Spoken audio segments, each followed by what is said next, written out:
Let's move on to our next segment, which is a panel discussion on the sectoral challenges and opportunities in the times of COVID-19. It's my pleasure to introduce the panelists for this session. Our first panelist is G. Raghavan, the CEO of Bharatiya Urban and the Independent Director of Amritanjan Healthcare Limited. Mr. Raghavan has more than 35 years of leadership as well as functional experience in sales, marketing, product design, and development across a multitude of industries. Prior to joining Bharatiya Group, Mr. Raghavan was with NIT, where he served for nearly 9 years. Thank you so much, sir, for taking time to be a part of our session today. Our second panelist is Divya Prakash Sharma, the Director of L'Oreal India. Mr. D.P. Sharma has been working with L'Oreal for over a decade. He has been instrumental in training programs organized by L'Oreal in the country for years. Through the recent Matrix Hair Fest, the company has got many hairstylists and salon owners to one place and has helped them further develop their skills. Thank you so much, sir, for joining us today.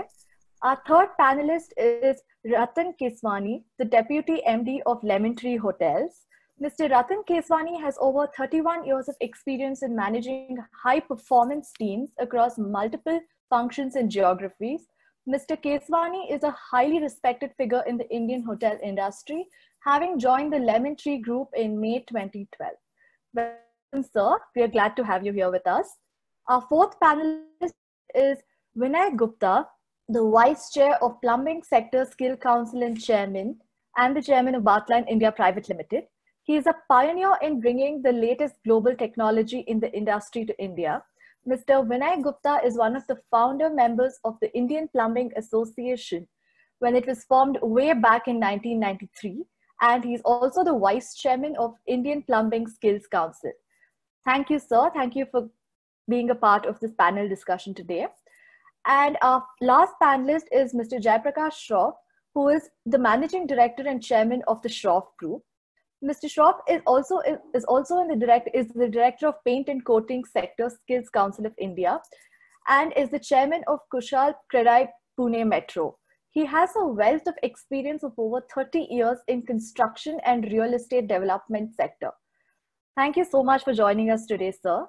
And our moderator for this session will be Rupali, the founder of Content People and an ex-senior editor of Times Now. Rupali Mehra has founded the Content People, which is an impact communications company specializing in strategy, video storytelling, campaigns, events, research, and workshops. As a media professional with over 2 decades of experience, Rupali has worked with global media houses like Reuters, NDTV, and Times Now. Thank you so much, Rupali, for being a moderator for our panel discussion. Over to you, Rupali, for moderating the session now. Well, thanks so much, Mehra, and good evening all. We are here under very, very special circumstances and under very unusual times, also using fairly new technology to get together. So some glitches here and there are only but natural or but human. So thank you for being a part of this much needed conversation at Charcha 2020. Just for our audience, to run you through the format, we will be taking your questions occasionally during the first half of the 60-minute conversations, and we'll boost the questions in the last 10 minutes. We'll try and incorporate as many as possible. So keep those questions coming in. Mehra will keep prompting me as and when there are questions coming in. Now, yes. Yeah, thanks. So do we have all our panelists on board right now?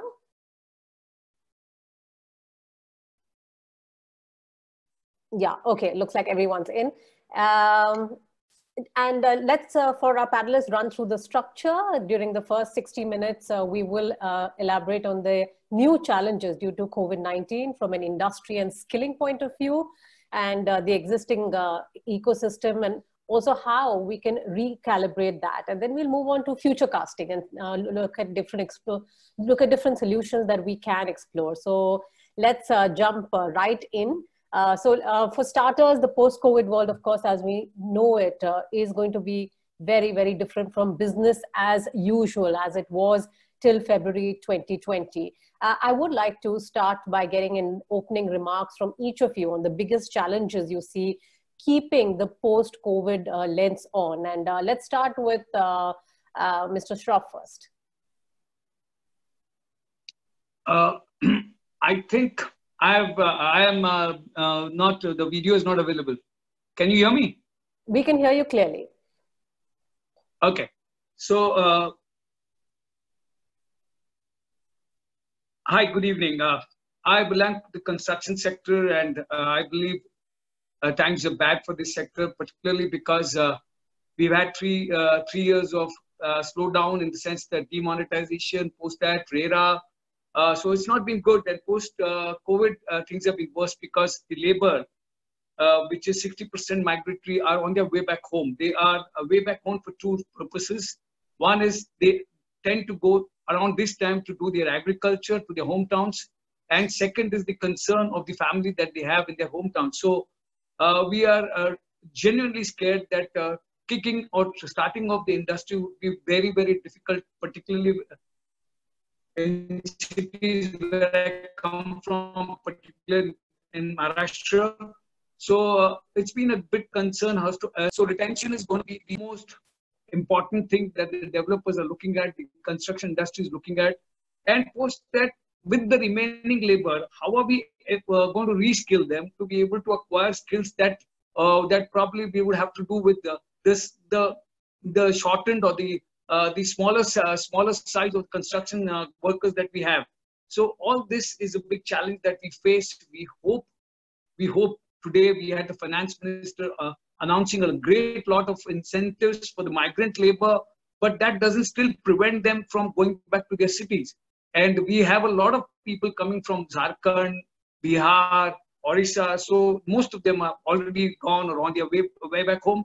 So that's the challenge that immediately is with the construction industry. Post that, we have the sales and kickstarting the activity with the social distancing and things like that. So yes, we are at a stage where we do not really see how things are going to move ahead, particularly because there is a huge issue of even funds for the real estate, for the buyers to come in. There has been a uncertainty as to what they want, whether the prices fall down. So all this is quite a strange phenomena, and it's going to be a very big challenge for the industry to really gear themselves up and take it forward. So I think hopefully the industry will come out with some norms, or the finance minister tomorrow will announce something that will trigger off more sales, that will trigger off better loans, and that will trigger off people kickstarting their activities. So that's my little take on what is happening now.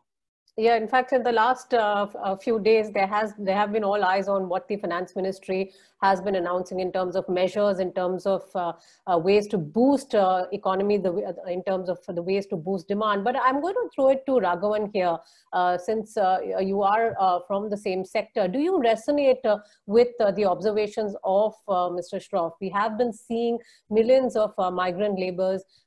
They have been going back to their villages. Now, how do you get them back? And also, this gives rise to the other question of, do you take a pause and reskill a lot of the labor, or will it be business as usual once they start coming back?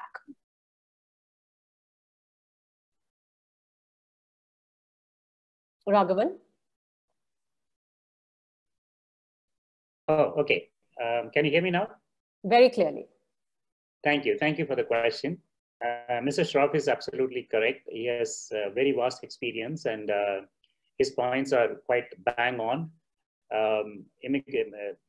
Migrant labor going back is a material issue, significant issue.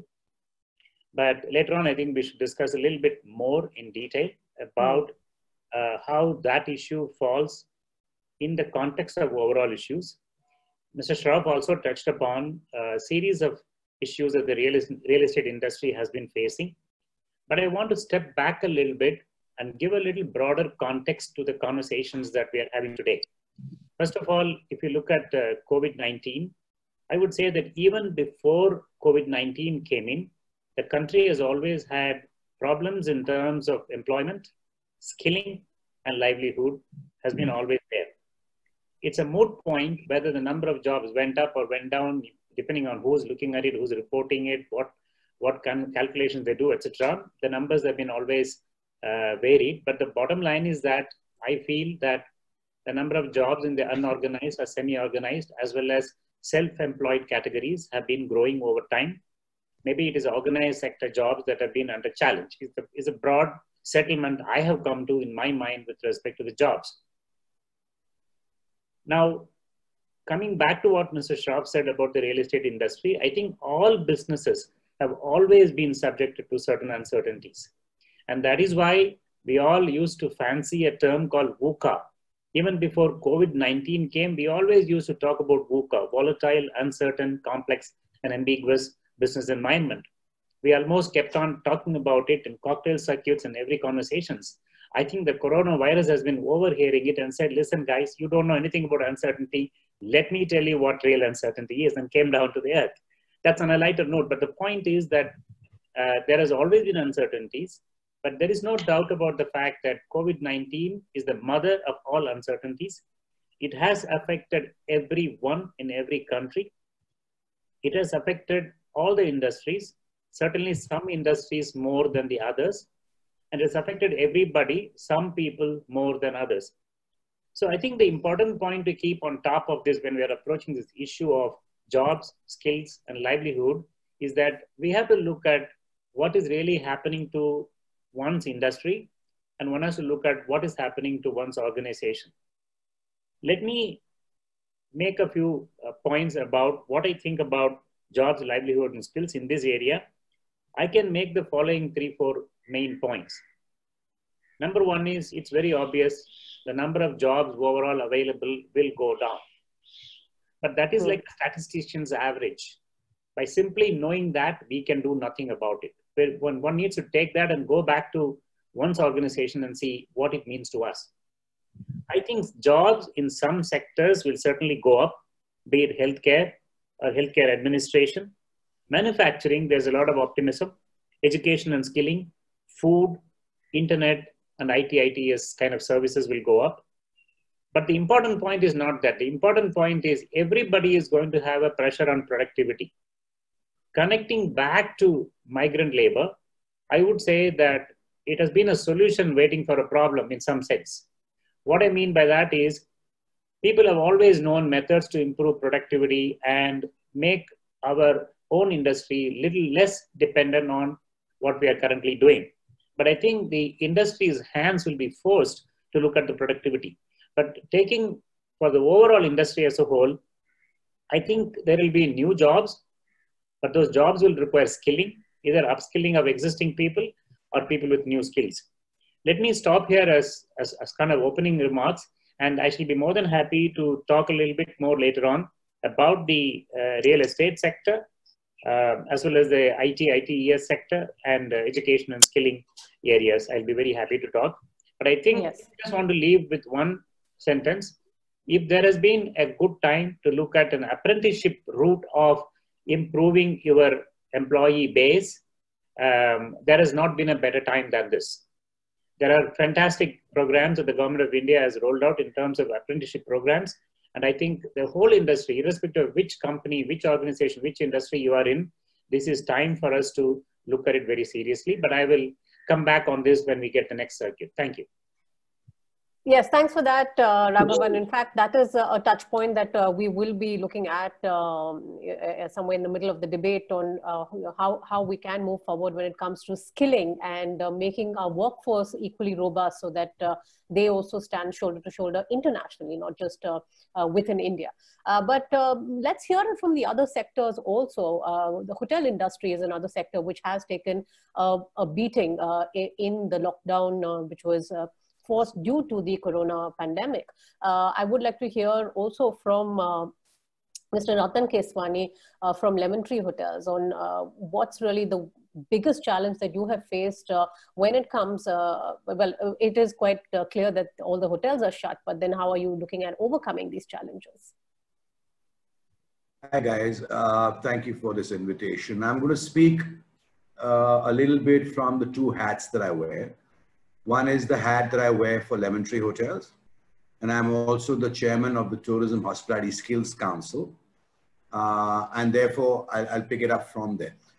The remarkable piece about hospitality is that it's the first one that gets hit anytime any adversity hits an environment. We've been through it in many cycles and many pieces before, including 26/11 and the wherewithal, or whatever happened to the financial crisis. It's the first industry that gets hit. It's always been an industry that has continued to grow exponentially. It's an industry that provides jobs to educated and semi-educated people in the youngest but the largest demographic, which has been our advantage of even skilling people for other industries to poach from after they worked with the hospitality industry or the travel industry for a long time. The terrible part right now is that one, while many sectors and the migrant labor and everybody keeps talking about, I'm very happy with what the government has done there. This is a sector that needs focused assistance by the government. We should have learned from the debacle caused by the shutdown of Kingfisher, by the shutdown of Jet Airways, have understood how much pain there is amongst the educated set of our citizens. The industry hasn't got anything, and as normal, we're not really expecting very much to come through. As I see it, maybe half the hotels in this country will probably get shut down forever. And more than 2/3 of the jobs in this industry will get eliminated forever. I'm talking ever, at least being a horizon of between 3 to 4 coming years, which is a serious matter. At the same time, to support the industry as well as skilling, THSE had done stellar work on apprentices, creating guidelines for specific trades, and we were getting a lot of traction. Lemon Tree and THSE were working with creating opportunities for the employees who are otherwise differently abled, or even transgenders, LGBTs. I mean, it's a whole focus that the industry has put together. They'll unfortunately have just come into mainstream. And if at all jobs do come back, unfortunately, all their effort will be wasted, because they will come back last in the stream if they do. Right. And to me, both in terms of education, younger people, and this wonderful demographic we should have skilled, having done all that, it is a serious matter that everybody in the government and the trade needs to look at. It's a bit of an industry that's on ventilator support, where the plug might get plugged out in the next 15 to 20 days. And that's the reality. So we can maybe speak about skilling theoretically. There will be a lot of people that are available skilled that unfortunately will have nowhere to go. And I think the larger piece in our nation needs to look at it.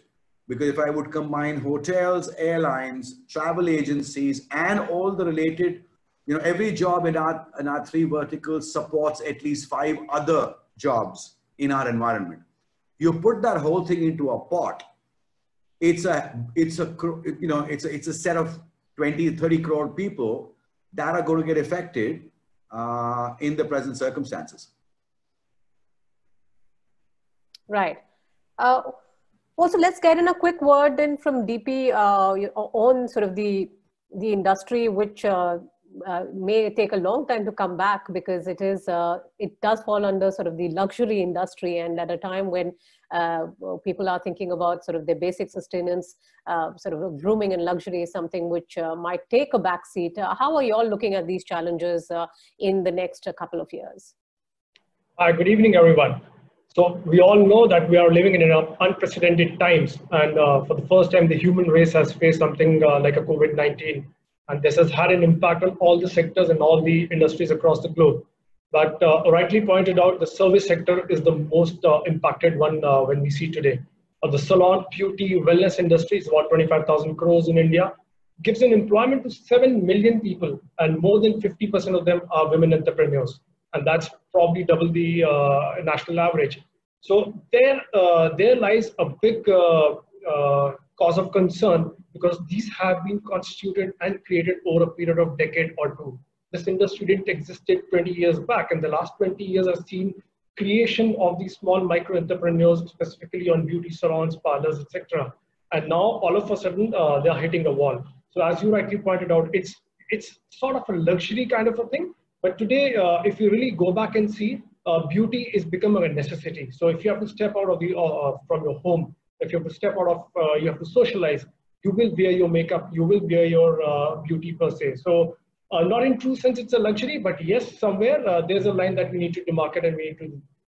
Going forward, the biggest challenge that we face is the sustainability of the business model, because we do think that a large part of the P&L is essentially the manpower cost and also the rentals, and both of them today are being funded through people's savings. So if this continues for some more time, we do see a lot of salons that will face a tough time to recover in the next 6 to 8 months.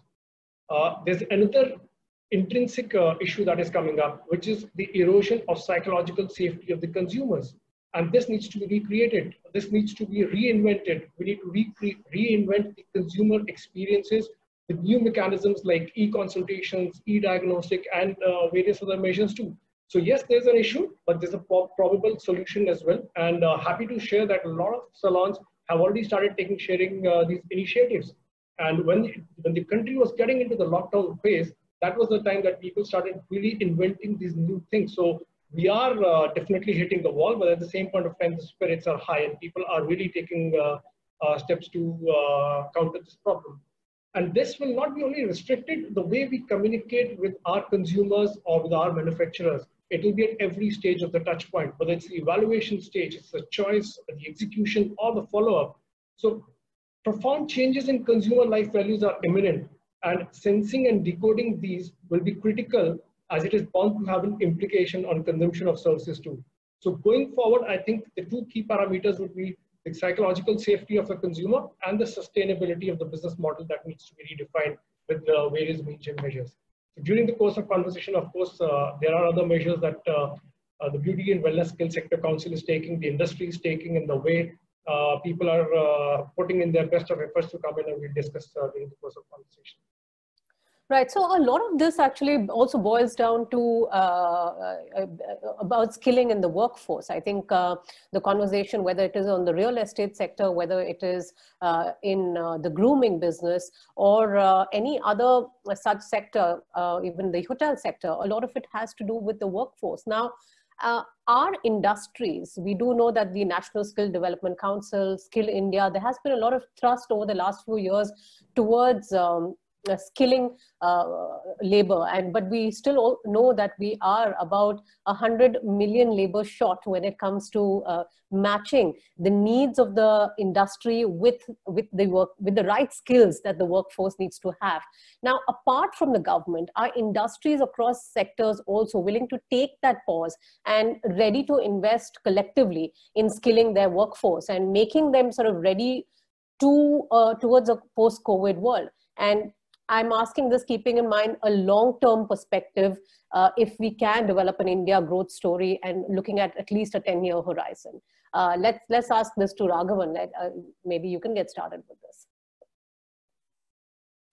You're absolutely right. I think you are referring to a study which was done about probably 8 or 10 years ago, which forecasted by 2022, the skill gap in the country will be in the order of 55 million people.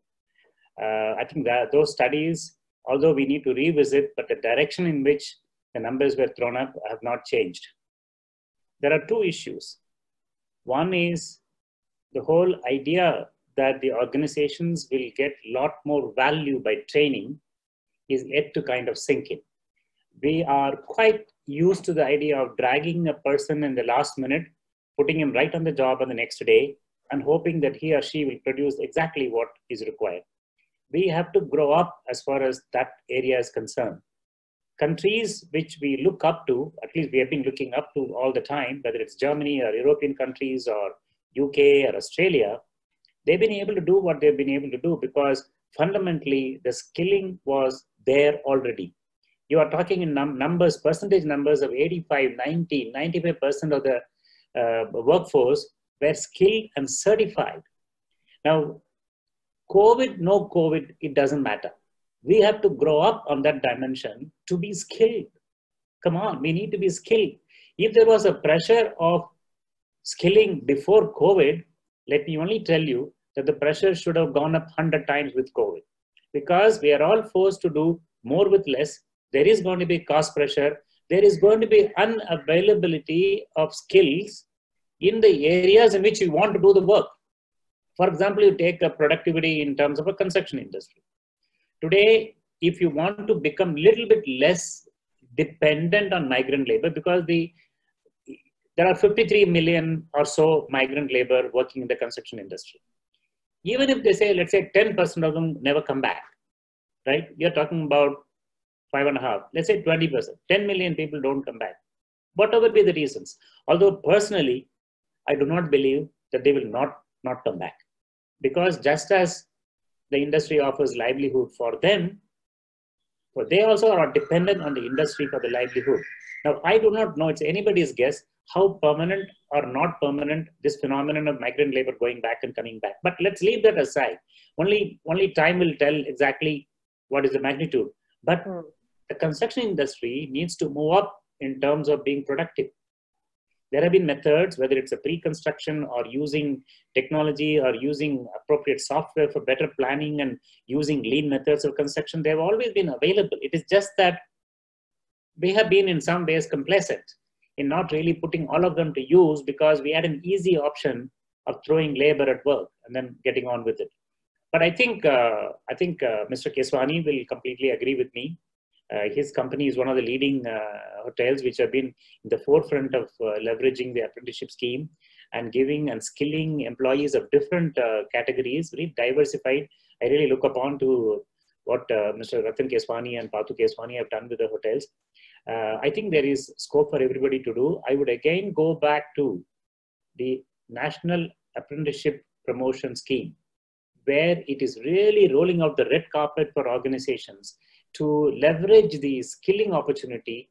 Government is wanting to go out and support organizations, training programs, and to support them with subsidies during the apprenticeship period of scheme, enabling the organizations not to treat them as workers during the time, and lots of hand-holding and third-party aggregators which will help the organizations get on with the speed. One thing that I would really like you to help promote is the fact that this apprenticeship scheme is a golden formula for organizations which are talking. It doesn't have to be, you don't have to be employing thousands of people. If you're employing 100 people, you can take on 10, 15 apprentices. Like that, the power of the apprenticeship scheme is very high. It offers skilling and employability. Never has there been any program in the country which is at the crossroads of skilling and employability, and that becomes more relevant in a time like this than it has ever been before. Very interesting, and in fact, that comes, that takes me directly to my next question on ITIs. India has had the concept of ITIs or industrial training institutes, and there are, I believe, close to about 16,000 of these training institutes. Now, what happens in a post-COVID world? What happens? Can we use these ITIs and can we use the other skill development establishments that have been initiated in the recent past to shift gears and to create an ecosystem in which that there is upskilling and there is skilling towards a more robust workforce in the post-COVID world? Can I put that to Mr. Shroff? Yeah, the point that you rightly said was the use of ITI, and I must share an experience here. We have taken over an ITI here in Hound in Pune, and we've been able to convert it into a really institution that makes people employable. Most of these ITIs had been training people who were not really industry ready, as I would call it. They were people who were just taught the basics, but this ITI we were able to convert it into making the workforce ready for the industry. So the mason knew exactly what needed to be done. The plumber knew exactly what was sequence of activities that he would have to follow. So in fact, it's one of the skilling people from the space, skilling horizon can take up, convert these ITIs into centers of excellence and use them painfully. I mean, they are really lying idle. Nothing much is coming out from them. And the construction industry really needs people and places that should be consistent, in the sense that most of them are working on sites and they have to learn, or they're doing on the job training. They do not have a proper institution where they can go and learn these skills. So the best part, instead of you doing captive investments into creating structures or structures for training, these ITeS could be the starting points for these kind of training activities, which will enhance the skills of the construction workers and make them industry ready. I think it's a very, very relevant issue that we should take it up. Right. Also, let's get in Vinay Gupta into the discussion. Vinay, we have been talking about the importance of ITIs and how can they really be now relooked at or become sort of the centers of excellence or retraining in a post-COVID world. Your thoughts on that, please.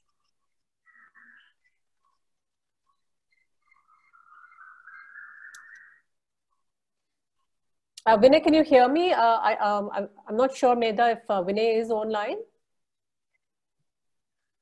Hello, sir. Can you hear us, sir? Right.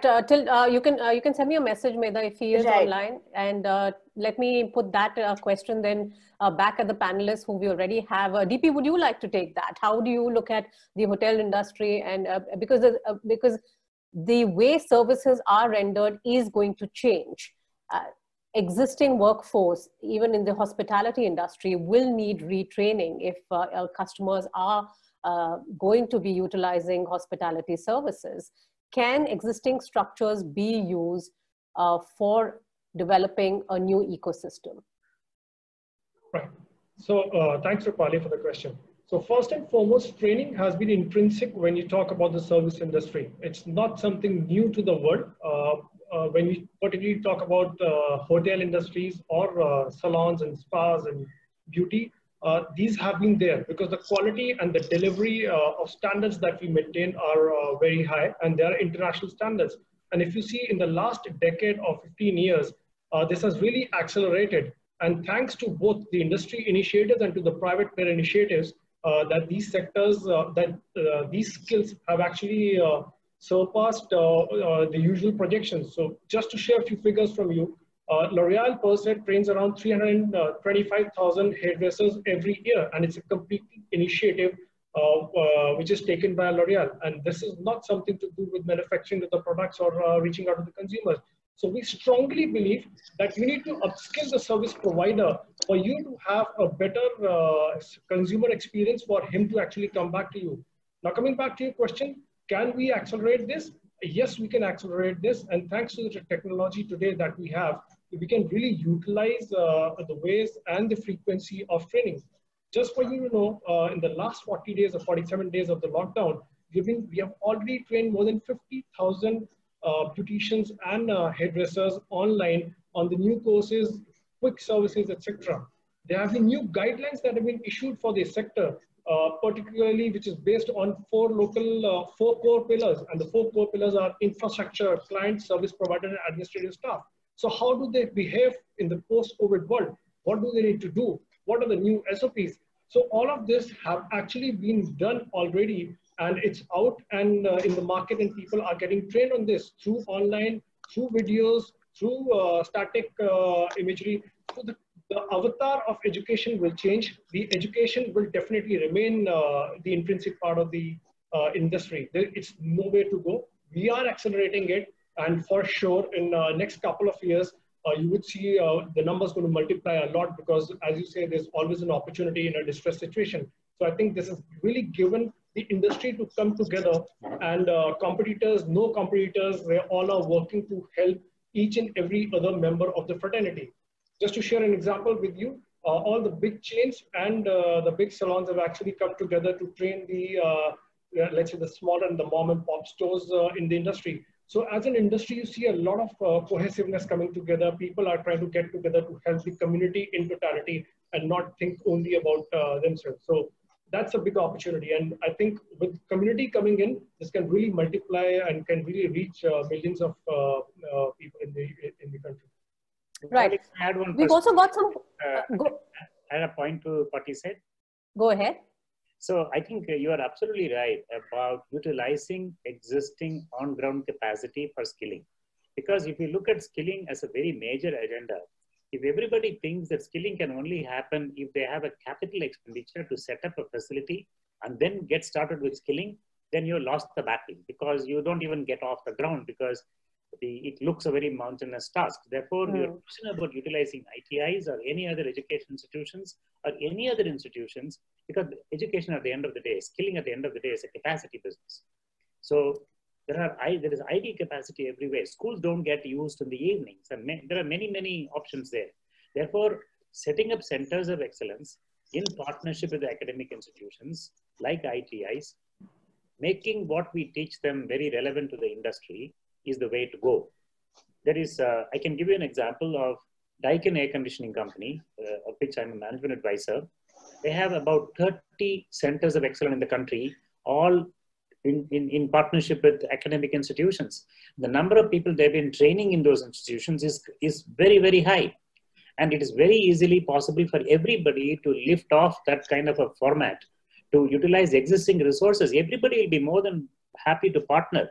The whole idea of Sector Skills Council is also born on the fact that the industry will come together as a sector and utilize resources to do skilling. So I just thought I'll add that perspective to what you asked and what DP said. It's a very valid point. Well, indeed. And we've got a lot of questions coming in as well. So I am going to pose a few. This question is to Mr. Rattan Keswani. And we have Rizwan Khan who's asking, there will be some sectors like the IT, the ITES, telecom, healthcare, etc., which will have new opportunities. And on the other hand, the THSC will be struggling. Now, can't there be a cross-SSC collaboration where we can map the current skills of the tourism workforce with the required in the other sectors so that we come up with short-term training programs to re-employ the THSC workforce? So that's quite a valid question there. Mr. Keswani, would you like to take that? Yes, so it's a very valid point, and I think we'd be happy to consider that as a THSC endeavor. So far, THSC has skilled people and has then provided those skilled persons to the industry. Now you'll have to find the skilled people within the industry and try and take the other skills council assistants to provide them with other training so that they can probably cross-pollinate across industries. But it's a valid point.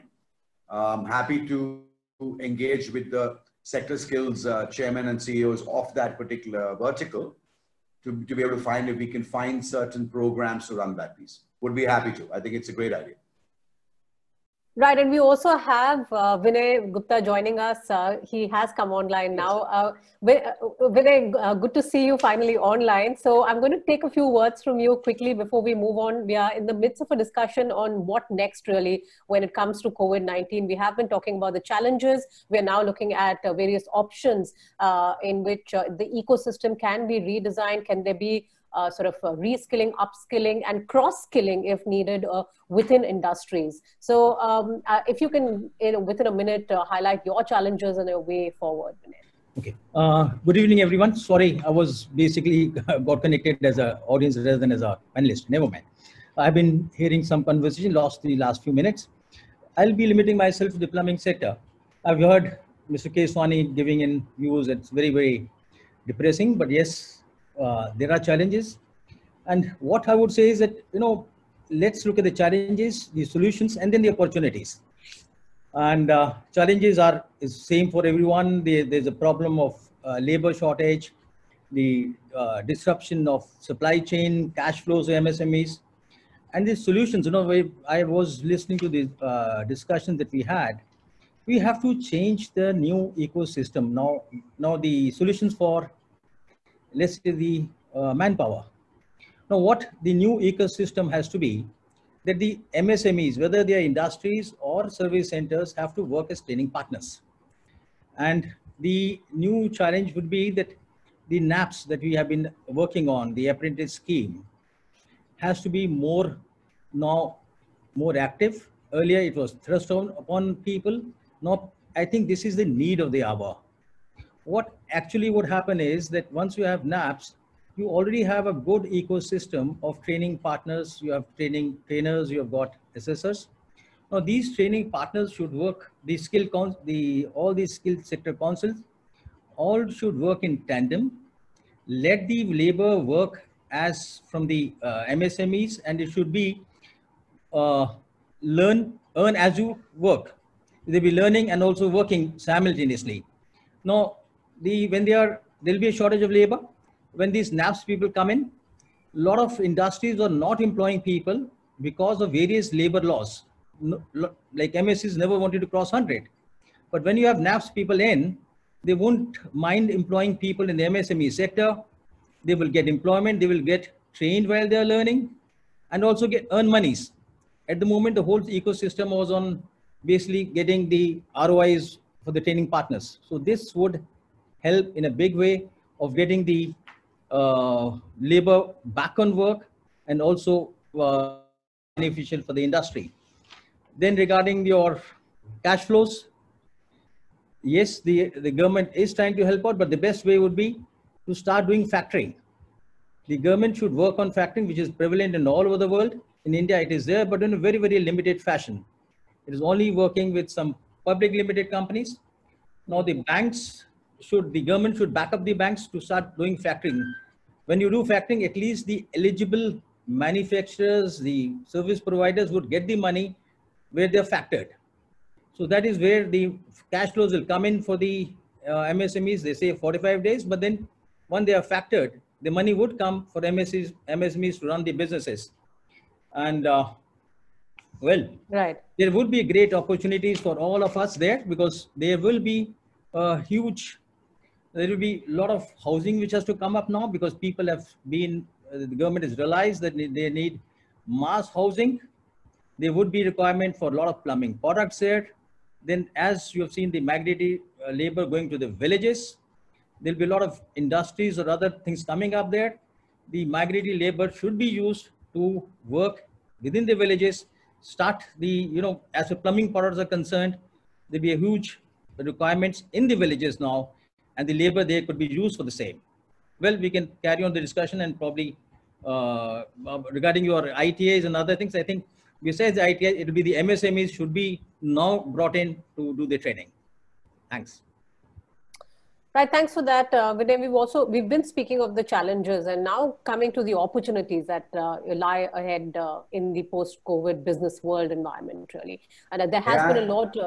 May I interject for a moment? Mr. Rizwan had asked a question.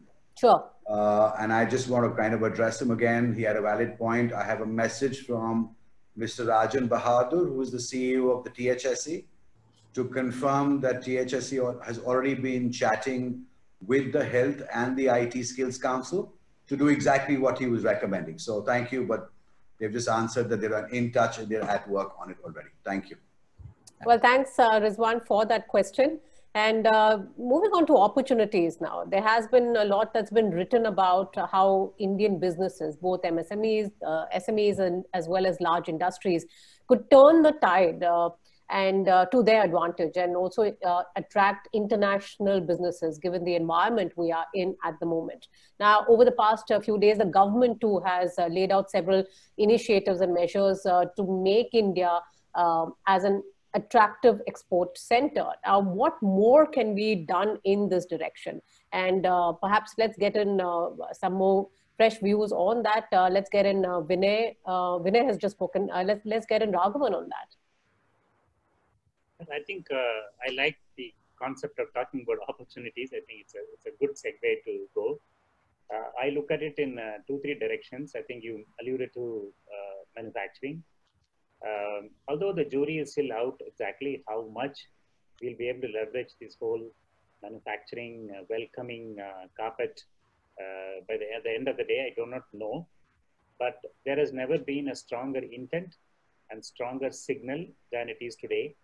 There's never been a better environment in terms of people wanting to be globalizing, and more importantly, people wanting to pull out manufacturing from China into other places. So these definitely represent opportunities. If the potential is 100, even if we take advantage to the extent of 30, I think we would have been 30 better off than what we are today. So this is something very important. What it will mean is that in terms of skilled people for these manufacturing sectors, depending on what sectors, etc., I think there will be a need for that. That will be an opportunity. Second thing is we have to recognize the fact that not all the industries will remain hurt with COVID. I think in terms of pharmaceutical industries, healthcare administration, those kinds of things will definitely see a boost, and therefore people who are skilled and efficient in those sectors will be required. Third is, I want to say in general terms, there will be a phenomenal upsurge in the need for productivity by using technologies across sectors, and each sector will deploy in its own technology. If you are doing a facility management, you might bring in IoTs and robotics and everything else for facility management. You know, depending on the sector, I think there is going to be a big upswing in terms of technology uptake. Now, those applications, deployments, and actual executions will have to be done by people, and there will be a lot of opportunities for that. I'd say that the last thing I would say is that if you look at the ITeS sector, I remain a little bit optimistic about the growth. Why am I saying this? Because in the US, there's a lot of dynamics at this point of time, as I can see. One is the pressure on not giving more H-1Bs, and the pressure on the existing H-1Bs could lead to a situation where there could be exodus of talent from the US, and many of them will come back to where they belong, India. I also believe that when they move in, they will walk in with the jobs that they were doing in terms of the projects that they were handling while they were being done at client site. Many of them will have to be done from off-site, because there just isn't enough talent in America to replace this large H-1B thing. So I think that will give a little bit of boost in the country for that sector as well. So I see opportunities in these segments, and none of them will come without skilling. In many cases, reskilling. In many cases, upskilling. So if organizations ignore the skilling mantra in their preparedness, getting prepared for tomorrow, they will be making a very huge strategic mistake. People are going to make the difference, and people with fresh skills, new skills, upskills will make the difference between success and failure for any given organization. Raghavan, that's a really valid point, and that is something which perhaps all industries across sectors need to be thinking about. Now, when one talks about upskilling of the workforce, one also talks about what are really the minimum or the sustainable wages associated with this upskilling. If a person is getting trained to the next level, what would be the corresponding wages that one would earn? And this is a mechanism, if we do follow a model like the German model or the Scandinavian model, that's a mechanism that is working in Scandinavia, Germany, and other such nations. Now, in India, how can we get an institutional mechanism in place to match skills with pay parity? DP, would you like to take that, and then perhaps I'll put it to Mr. Shroff as well. All right, so we all know that today in India, the pay parity does not exist broadly when we see all the sections of the society. So there is an income disparity, and of course there's a skill disparity as well. So I think for it to bridge in times to come, the skill level needs to get much higher, and thanks to the education and the infra and the government initiatives that we need to take for it to deliver the experience that is really required to charge the premium. And we do see that the inflation is there between 5 to 7% in the country. In times to come, this needs to be nullified with the increase in salaries too. So to start off with a basic minimum wage, you need to have certain standards that you qualify for ABC, you are at this level, you qualify for XYZ, you're at this level. So I think there has to be a proper grading system in the country for various levels of skill, basis which the bracket can be decided, and then the entrepreneurs or the workforce can really try and work around that. Today, there is no framework that exists basically, which really helps an entrepreneur to decide what should be the structure of their employees. So I think the first and foremost, the initiative to grade the skill versus equating it to the deliverables needs to come in first. Right. Mr. Shroff, would you like to take that as well? On the need for an institutional mechanism in place that matches upskilling with minimum wages for that level of skilling.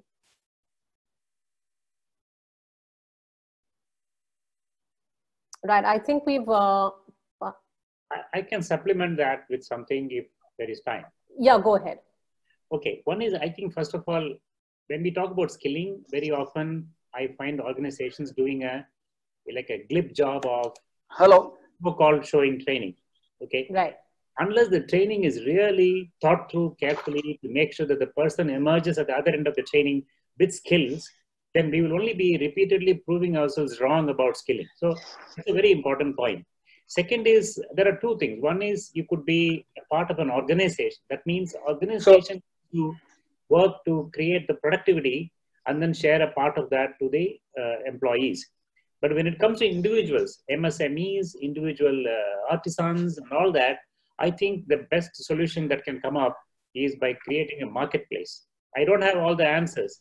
For example, if you look at Uber or various other customer feedback based preferences that are emerging, if there is a marketplace, if there is a plumber who's coming to your house and is doing the job and going and you're giving a rating, eventually individual self-employed skilled people are going to drive the value upgradation for training and the skills coming out of it, for which a marketplace will be a good place to go.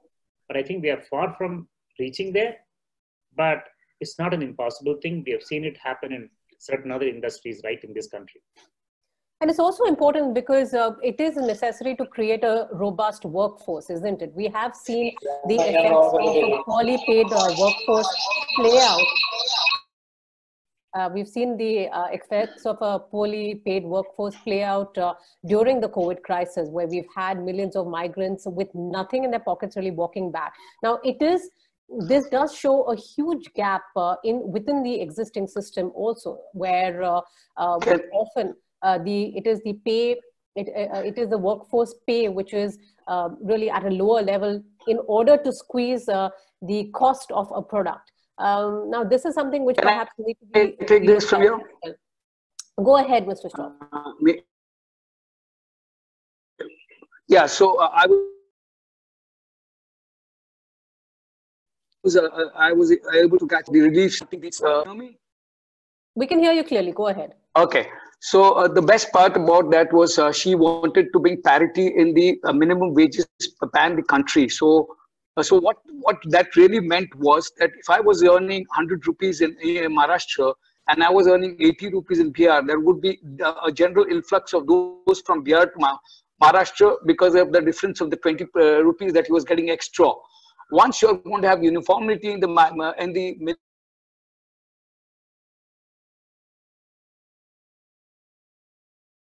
minimum wages, which I'm anticipating, there could be people who would want to work in their same state because they would get as much as what they would get in the next state. So that's a different angle that we'll have to study. The finance minister has also announced a lot of perks for the migratory labor in terms of housing. So the most important thing that most of us realize that the only place we were safe were our houses in this COVID situation. So houses are going to be important for every human being, and work from home has added another dimension to the construction sector. So people who just had one small bedroom is now looking for upgrading himself to a slightly one bigger house with small study where he could work from home. So a lot of these things are happening, and therefore, if we want to have this parity of wages, upskilling, cross-skilling, and then coming to a level where most of them get the same job. So a plumber is able to do some part of the electrician job and he's able to get the same wages as an electrician could be. So these things are bound to happen. When the labor is going to be in short supply, I am going to do multifarious skills, I'm going to get a better wage, and therefore it's by and one would be having a wage which is in parity with most of the other sectors also, industrialist sectors also. I think the lowest wages were probably in the construction industry, but now with these things happening, I'm quite sure and quite buoyant that the parity in wages would reduce. There could be people wanting to come into industry because there could be good wage opportunities in this. Yes, It is going to be some time that this industry starts off, but this industry is bound to take off because homes are a necessity. Homes are where all of us were safe in this COVID situation. That's what I feel. Right. We have about just about 5 minutes. So I'm going to leave you with one question, which perhaps some of you can take and all of us can take it if there is enough time. Now let's picture 2025. Where do you see the Indian industry? Where do you see the Indian workforce? Will we be talking of the same challenges, or can industry, government, and people think holistically, not just from a profit point of view, but also from a robust, skilled, employable workforce point of view? Vinay, would you like to take that first? Yes. 2025, we will have a big change in as far as the plumbing industry is concerned. We have seen a lot of changes even the last few months. We have been in the export business, and we have seen a massive change in the attitude of most of the buyers. Earlier, when people were talking to somebody in like overseas, New Zealand, UK, they were only looking for cheap Chinese products. All of a sudden, they have a total shift. They're prepared to pay better prices for the Indian products, and they want a quality product. So 2025, the change would happen. The India would become the largest manufacturing base for the world, because what is happening is China slowly, even the wages are going up. The confidence level of the buyers is now changing. They are not very keen to buy every product from there. And earlier, the whole manufacturing base was China, because it was the cheapest possible. Now every country wants another manufacturing base, and no other country than India would be the best option for them, because India, besides a good demography for a young labor force, English speaking country, we also have huge in-house consumption. With 1.3 billion people, we can really scale up our businesses. So 2025, what China did in 10 years, we should be able to do in 5 years. Right. Very quickly, DP, would you like to take this? We have just about 2 minutes, so I'll give 30 seconds for everybody. Okay. So I agree with Vinay that there's going to be a shift in consumption because India is a huge consumption market. And when we are looking at the consumption pattern today, the typical population of a triangle is now becoming a diamond, which basically means that the upper middle income group and the middle income group is increasing, which basically means nothing but the premiumization of products and services is bound to happen in the next 5 years. So what is being valued today, people would start spending more to enjoy the better benefits and the experience on the same product. So there would definitely be a shift in premiumization, apart from at least a double-digit growth in terms of the consumption of the products, especially when it comes to beauty and wellness. Mr. Keswani, very quickly, 2025.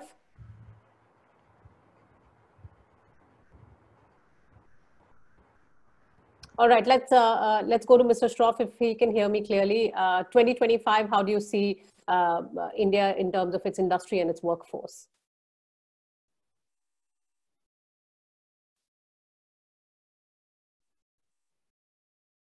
You on mute, Mr. Shroff. Hello. Yeah. Go ahead. Please, you'll have to come back again. Sorry, I was disconnected. Right. Very quickly, in 30 seconds, where do you see Indian industry, its workforce, its skilled labor in 2025? We are looking at, say, the next 5 years. Very quickly, just have a minute. I think it's one of the best times that Indian economy is going to go through. The Prime Minister is really, really aware of the opportunity that this pandemic has thrown open. He hasn't looked at it as a problem. He's looked at it as an opportunity, and he's really coming out with measures that will completely revolutionize the way this country will go forward. People coming from China to India, lots of opportunities. I think it's fantastic. Right. Okay, so I'm being given a sign to wrap up now. So I'm afraid we will have to leave you with that thought for the other panelists. But thank you so much, Raghavan. Thank you, Mr. Shroff, for joining us. Thank you, DP, as well as Vinay and Mr. Keswani. Indeed, a very, very important and thought-provoking discussion. Thank you. And thanks Thank to you, the audience for Rupali. your questions. Thank you, Rupali, for excellent. Thank you, panelists, Thank and you. all the participants too. Thank you for giving Yeah. your time. Thanks. Thank you so much. I'd like to thank all the panelists and the moderator for this panel discussion. I think your insights on sectoral challenges and the opportunities in COVID-19 times has been really helpful and has got us all thinking. Thank you so much for taking time to be a part of this discussion.